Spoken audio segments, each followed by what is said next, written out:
Autumn could make the prairie look like the ocean, endless, empty, and full of secrets.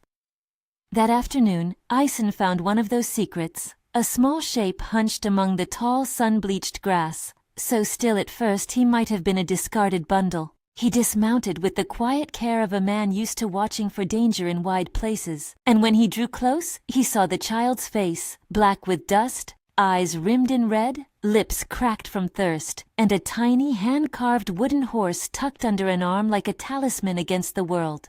The boy looked up, and for a heartbeat there was only the vastness of the plain and the steady, indifferent sky. Then his shoulders shook, and he began to cry, a sound so raw it made Isen's chest tighten. He had not planned on this. He had not planned on a child at all. There had been a different plan once: crops, hired hands, the slow, honest work of a rancher. A wife and the thought of a child had been a shape in his past like a shadow at noon, present and impossible. Loss had taught him how to tamp down sudden softness. He'd learned the language of restraint. But when the boy crawled into his saddle blanket and made no fuss about anything but the wooden horse, Isen felt something stir that he had kept carefully buried. He folded the blanket over the child's shoulders, led his horse, and walked the short mile back to his cabin, where a kettle hung above a dim, steady fire and the bed still held an echo of other nights. That first night the house smelled of porridge and smoke. Isen had set the boy near the fire and offered a bowl without ceremony. The child ate with the desperation of someone who had not known where the next meal would come. When he had eaten, he reached out for the carved horse as if it might vanish. Isen sat, hand on his own knee, watching the small repetitive motion, the way the boy's thumb traced the carved mane, until the room blurred and memory reached for him. A memory moved like a ghost through the cabin. The brief, bright time when his wife had been with child, and their plans had bloomed like spring in a field. Then the fever that took both her hope and the child within. The grief had been a closed, wintering thing. Men in Isen's town learned to be practical in their sorrow, repair fences, mend harnesses, bury what they must, so he had wrapped that loss in ordinary tasks and thought that was the end of it. Tonight, the boy's small, stubborn clinging to a wooden toy opened that winter like a spring flood. The horse, roughly whittled, darkened by small hands, reminded him of the shape of a life he had stopped expecting. When sleep finally came, it came in short, watchful bursts. He woke to the echo of the boy's breathing and the soft scrape of wood on wood where the child had fashioned a new notch in his carved horse. Morning brought cold light and the calm knowledge that the boy could not simply be left. To bring him into town was to invite a storm. Everyone knew how the town spoke of strangers, especially those from the Apache camps. But leaving him alone on the plain was cruelty. Isen was no saint. He was a man who kept agreements, first with the land, then with his conscience. The agreement he made that morning was quiet and absolute. He would take him in. If you want more Old West stories like this, tap subscribe. Days fell into a slow domestic orbit. Porridge in the morning, darning mittens in the afternoon, the gentle business of making a house habitable for two people who were not family by blood. Isen showed the boy how to hold reins without letting them bite, how to listen to the land in the small sounds horses make before they are spooked. He gave the child a cast-off jacket that hung like a tent and taught him to carve with a pocket knife he had used years to shape a stirrup. The boy's name was Toma, the sound of it as brief and sure as a spark. He would not speak much at first. When he did, the word was small and deliberate, an offering of trust. The carved horse came with him everywhere. When Isen found it on the floor by the door, he began to understand what the little figure represented: survival, memory, a link to a life the boy did not want to let go. Isen, used to silence and the rhythm of solitude, found small comforts intruding where he had expected only function. He learned to like the tilt of Toma's head when he tried to say a new word and failed. He learned the way a child's laugh could loosen something in a man who thought his heart had been shuttered. There were practicalities too. A small bed was set at the foot of his own bunk, extra blankets mended with rough stitches, the old pistol cleaned and set in place by the door. A reminder that a town's moods could turn like weather. Then, one dawn as hard and copper as a coin, a figure stood in the wash of first light on the path to his door. The woman looked like wind had made her a shape. Her clothes were layered and torn at the sleeves, and the rope burnt into the flesh of her hands showed she'd ridden hard. Her hair lay in a wild tangle around her face, but there was a steadiness to the way she stood at the doorway that made Isen lower his hand from the pistol. She was neither pleading nor demanding. She was simply there at the edge of the light, regardful and composed, in a way that carried its own command. Sunlight backlit her like a halo, but not in any way meant to beautify. It merely made the truth of her into a silhouette, a mother who had ridden through the night. When she spoke, her voice was low and worn from use, but clear. Isen? He had not expected a name. He hardly recognized the way it sounded from her lips. It belonged to his small, tentative world now. Yes, he said, setting the kettle down with a quiet movement. You're at the Greenstead? She did not use that name. Toma, she said. It was a word that carried a whole country of feeling. She stepped forward, and there was a careful dignity to the way she approached, the way she did not fling herself on the threshold. The horse behind her stamped and shook the dew from its mane. Dust motes spun in the light, and for a moment the three of them, man, woman, child, were a picture in a frame carved by sunrise. You're Takina, Isen said, the syllables tasting strange and freighted like a half-remembered prayer. The woman nodded and did not offer the empty courtesy of explanation. When she reached Toma, she set two hands upon his face as if testing for fever. He shrank a little at first, and then melted against her like a reed to water. The wooden horse lay forgotten on the floor at Toma's feet. Takina's fingers paused in the grain of the child's hair, and Isen watched the motion like a man watching embers. It was both the simplest and the most terrible thing, this seeing of another's suffering. The town had little patience for strange pairings. News in small communities travels by the thin reeds of gossip and the instruction of men who like to have things in order.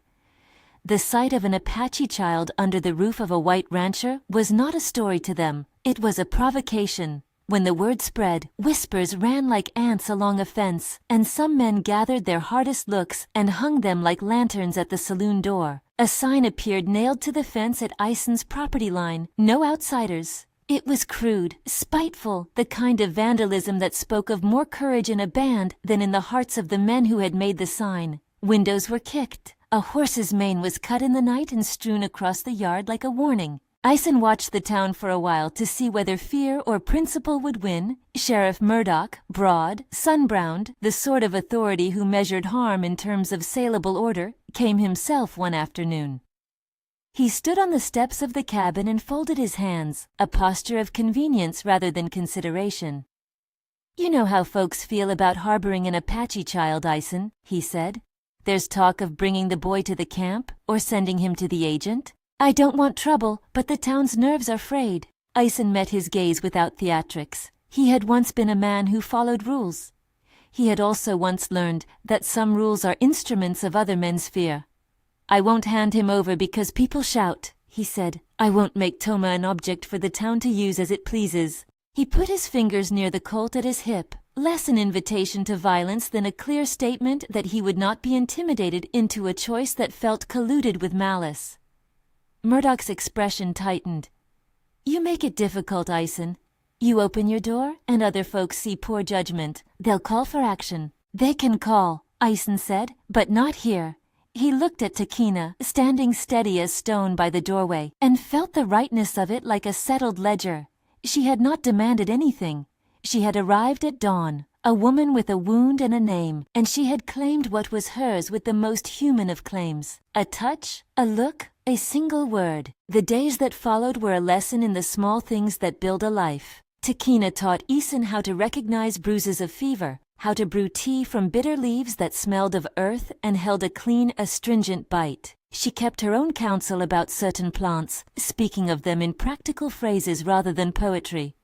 Her knowledge had been earned in long stretches of careful observation, not plucked from the air like a charm.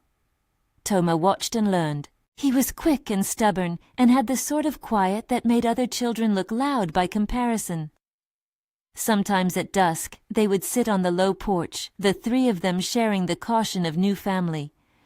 Takina would tend a small patch of herbs in a wheelbarrow near the kitchen, hands deft and unceremonious, while Isen fixed a gate or oiled a leather strap. The wooden horse remained a constant, finding its way to pockets, to folds, to the bed beside the child's head. Each time Isen saw it in the boy's hand, he thought of how thin the line is between something kept for luck and something kept because it is the only thing left of a life. He thought of how both grief and hope could be held in the hollow of a child's fist. But the town does not learn kindness by watching a man alone. It learns by being compelled into it. The ostracism turned into a more active hostility. The blacksmith refused service. A carting man demanded twice the usual coin. A neighbor started a petition to have the boy moved for the good of the township. Streets that once acknowledged Isen's carriage with a nod now turned their heads aside. Children were taught by their parents to throw stones at the fence, and when they did, the stones were aimed at the wooden horse as if knocking the toy might unmake the child.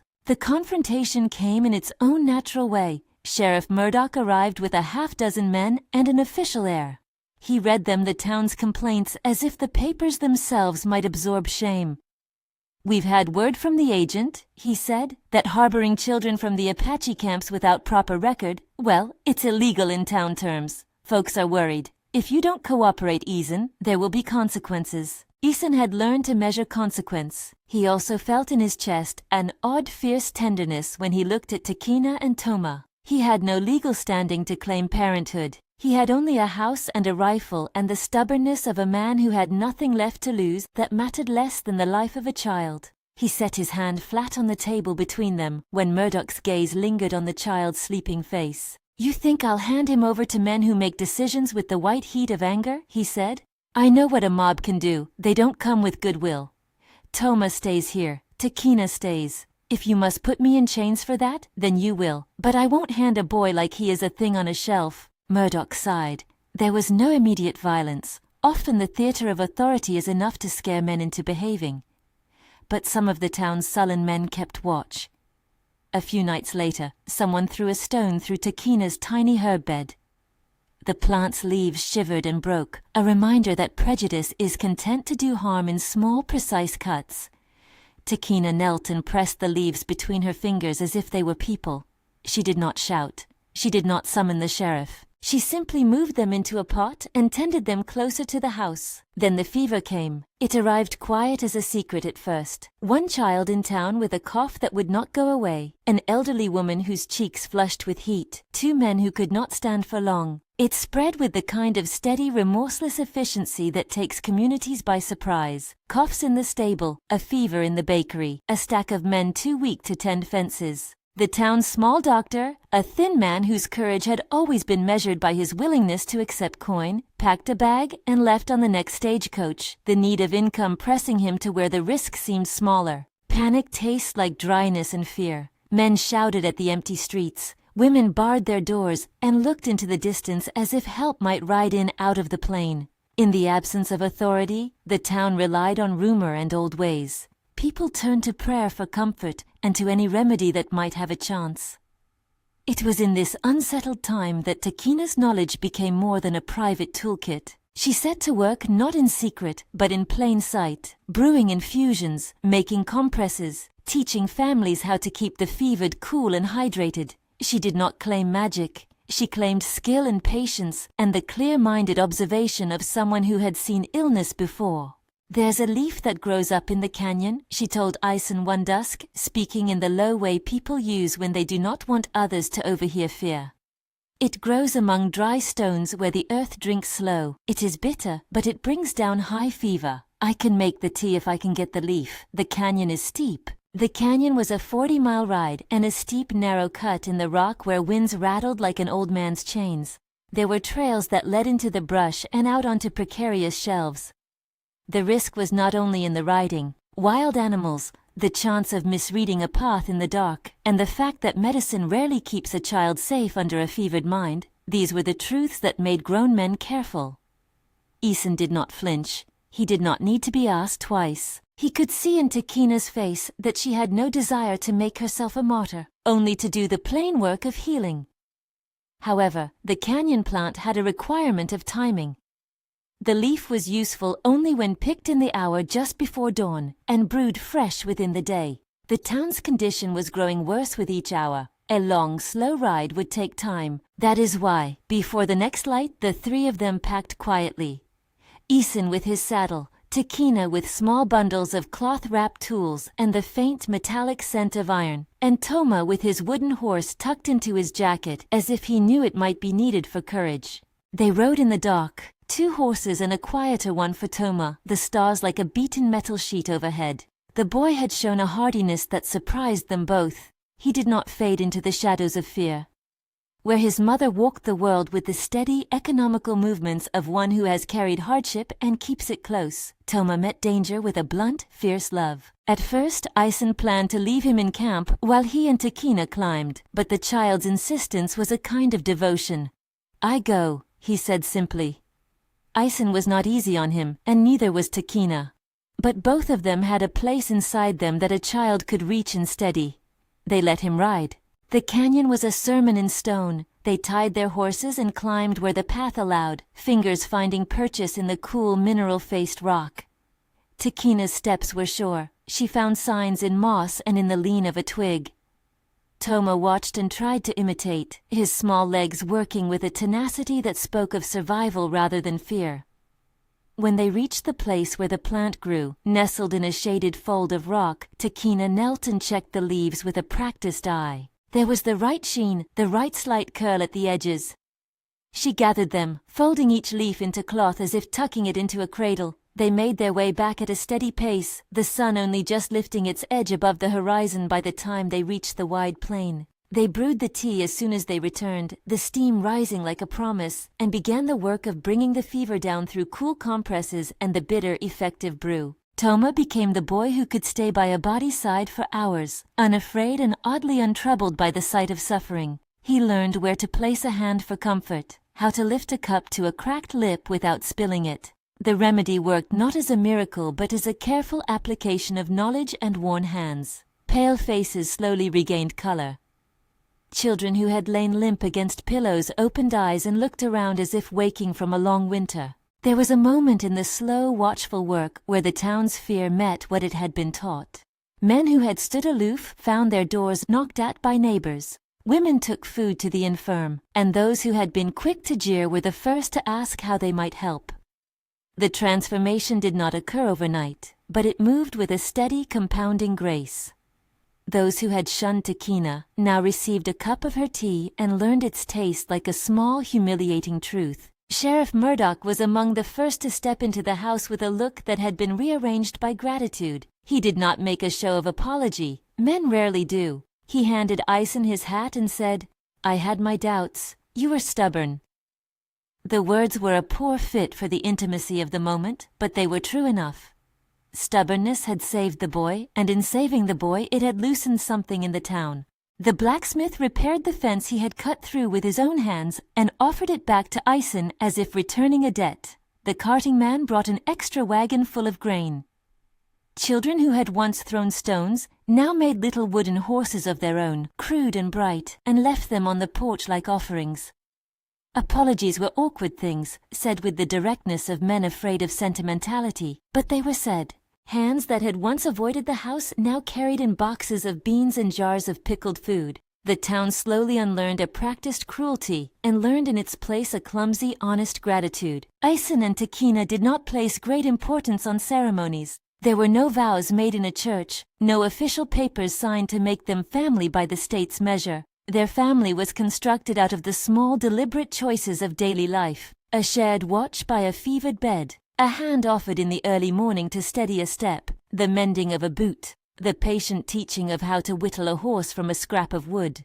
When Toma climbed into Isen's saddle for the first real ride across open prairie, wind cutting at their faces, the wooden horse tucked under the child's arm, Isen felt a kind of quiet completeness. Takina rode alongside them, her reins loose in her hands, the lines around her eyes softened by the small billow of contentment. The town's final change of heart was not dramatic. It came in a Saturday afternoon when a small festival, more a potluck than any formal gathering, unfolded on the green by the well. There were pies baked to the point of neighborly pride, and music played on a fiddle that had been stored for more sentimental reasons than use. Men who had once watched Isen with suspicion now laughed alongside him as they repaired a shared patch of fence. A boy ran by with a rough new wooden horse clamped in his fist and bumped into Toma, who only smiled and touched the small toy as if assessing a kinship. Takina sat in the shade and watched, hands folded in her lap, and when someone approached to offer thanks, she received it with the same steadiness she had shown all along. It was not the town that changed Isen. He would have said, with characteristic bluntness, that the town had only been forced by circumstances to face its own conscience. It was rather that a town is a collection of people who can be taught new habits. When people are seen to be brave in small human ways, when a man stands up against a lynch mob because he recognizes a boy's value as a human being, neighbors are forced to reckon with their own choices. They may not always like what they see in the mirror, but sometimes they wipe dust from their faces and begin again. At night after the festival, Isen sat with his hand on the porch rail while Toma slept inside, the wooden horse on the bedside table where light from the lamp struck it like a small carved truth. Takina was at work counting seeds for the next season, leafing through a small list of plant names and the months they would need to be planted. They had no illusions that life would be easy. There were always storms to mend and debts to reckon with, but the quiet of that night felt like a promise kept. Isen thought about the first time he had seen the boy and the strange human arithmetic that had moved his life, how grief can harden a person until an act of compassion cracks the shell and lets in light. He thought about Takina, who had arrived at sunrise not as a prize to be claimed, but as a truth to be met. She had the kind of beauty that is not measured by the eye but by the stubborn dignity a person keeps after hardship. Her presence in the doorway had been the hinge on which everything turned. He had been ready to meet the town's wrath and found instead a family. Toma's carved horse stayed with him through the seasons like a small litany. When the boy grew more confident with the knife, he began to carve other toys, cows and men and little fences, each piece crude and sincere. He left these homemade gifts on doorsteps, and the town's children, who had once hurled stones, now returned the gesture with the innocent barter of play. A wooden horse on a doorstep became less a token and more a story in the town's daily exchange. One late afternoon as the sky burned purple, Takina and Isen sat on the porch and watched Toma teaching a younger child how to balance a stick horse between his knees. They spoke little. Most of what needed saying was already written in the lines of their faces.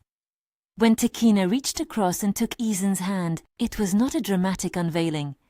It was the soft press of two people who had been through much and decided to keep each other company. "You would have been a good father," Takina said once, not in sorrow but in a plain listing of facts. Isen laughed softly, a sound that had sharper edges before. "You make an easy argument for it," he replied. He had no grand speech prepared for fatherhood. He had a set of commitments: be present, keep the house, show up when fear came.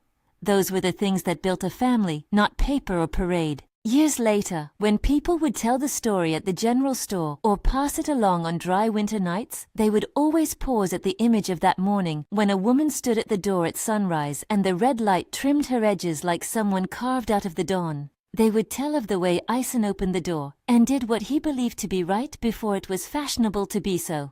They would tell of Toma's wooden horse, how it had been cradled by a child's hands through hunger and fear, and how that small carved figure had slipped from the hand into the community like a pebble dropped into water, sending out rings of change. The town took time to heal from its own small cruelties. There were those who never quite forgave, who muttered and drank in the corners of the saloon. But the larger pattern was of people who chose to be decent when faced with a proof that decency could save lives.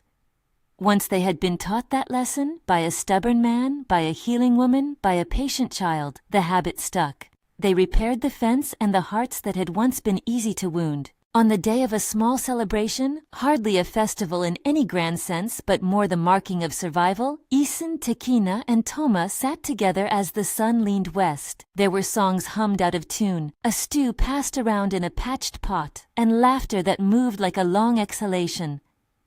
The wooden horses were everywhere, some crudely whittled, others given a careful finish by men who had finally learned to appreciate detail. Children raced with their makeshift mounts across the yard, hooting in a way that made an old practical man feel something like astonishment. When the sun finally sank and the stars came out, 3 figures remained on the porch. Isen with his broad shoulders and steady hands, Takina with the soft lines around her mouth that told of endurance, and Toma, now older by a season or two, who had his wooden horse tucked into his lap. They watched the plain which had been their stage and their battleground, their witness and mirror. No words were necessary. They had chosen each other by slow, repeated acts. Meals kept, hands offered, sickness tended, fences mended. Isen thought of the beginning, the small shape in the grass, the way grief had once taught him to close off, and of how a simple act of mercy had unfolded into the life on the porch. He had been a man used to solitary rhythms. Now he kept a small, steady company.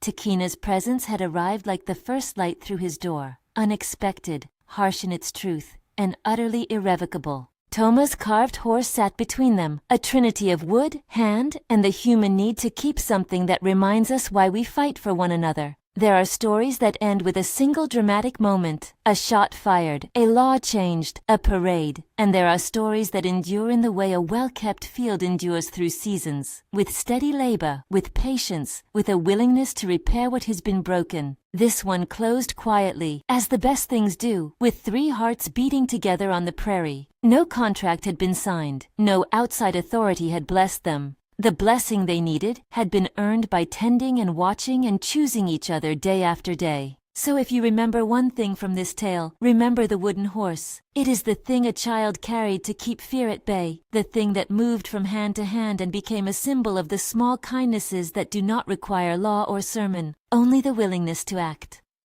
In a place where the sky is as wide as an ocean and as full of secrets, a man opened his door at the sight of a child, and a mother came to stand in the dawn. The town learned to do better. A family was made without ceremony, and the prairie kept their story like a good weather mark. No flash, no trumpet, just enduring presence. If this story touched you, leave a comment below and subscribe for the next tale.